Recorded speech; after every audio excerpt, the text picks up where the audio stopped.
From the bottom to the very top, Sauerland socks beat the rest.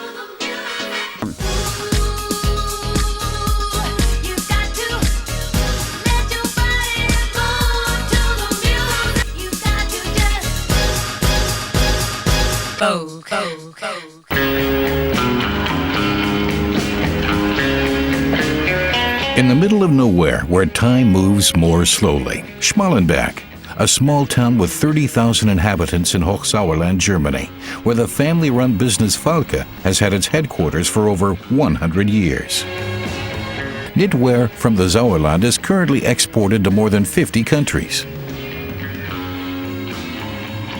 The two cousins, Paul and Franz Peter Falke, are leading the company into its fourth generation. What began in the 19th century with a few items knitted by hand has now become an international textile and fashion company, which employs around 2,500 employees, over 1,200 of which in Germany. The story of Falke began with Franz Falke, who was a very resourceful man. At the end of the 19th century, he was looking for ways and means to support his family. The living conditions in the Sauerland were difficult, and a good living was hard to come by. It takes 3 to 8 minutes to produce a sock. Producing legwear continues to be a time-consuming process. Every sock and every pair of tights must be produced individually. Due to the mechanical knowledge required, the knitting machines are generally operated by men. The other work, which involves turning, shaping, and above all closing off the tops of the socks, is generally carried out by women. Speaking of women, compared to our neighbors, we Germans are still reluctant to buy socks. German women only buy 10 pairs of fine knit socks a year, compared to at least 24 pairs bought by women in Japan. No product leaves the factory without first undergoing extensive checks. At the test center, both the yarns and the finished socks are tested for stretch, color fastness, tear strength, and kinking. For example, this pink pair of socks from our luxury range costs 60 euros. These are the socks of choice of Russian businessmen. In order to close off the tops of the socks, 240 loops must be pulled by hand on the rim.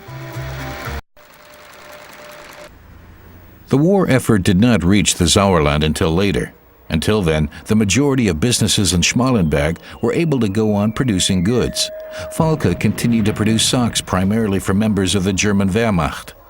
In March 1945, Schmallenberg came under heavy fire, both from the air and from American tanks. 400 soldiers lost their lives in the battle to take the town, and large parts of the town were destroyed. Some of the textile companies based in the town were destroyed without a trace. Others, including Falke, were able to resume production immediately after the war. Falke socks, elegant and manly. The emergence of trousers in the 1970s caused nylons to lose their significance. Tights are now being developed to address particular needs, to shape the bottom, to support or massage the legs, and, moreover, to keep all eyes on you. The art of seduction is, in very bold terms, what it is all about. In addition to the battle against bare legs, the company is also dedicating itself to outerwear. In the mid-1970s, Falke knitted primarily for other companies, including Dior, Moschino, Boss, and Joop. The transfer of knowledge from Schmallenberg to the rest of the world. Zeitgeist meets loop. Falke has a tradition spanning several decades as far as this movement is concerned. It is not only the designs that break the mold, but also the way in which they are presented. The legendary fashion photographer F.C. Gundlach was photographing Schmallenberg knitwear with cool elegance as early as the end of the 1950s. The Falkes gave him free rein. The images made art history. Around 1,000 employees now work behind the machines. Thanks to the good manufacturing conditions there, the factory has just been awarded the title of Best Textile Company in South Africa.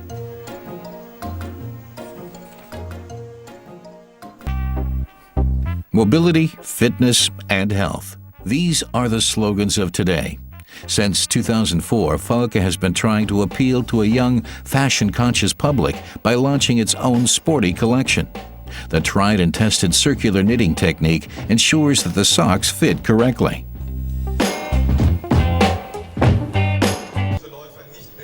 Millions of Germans go jogging in their free time.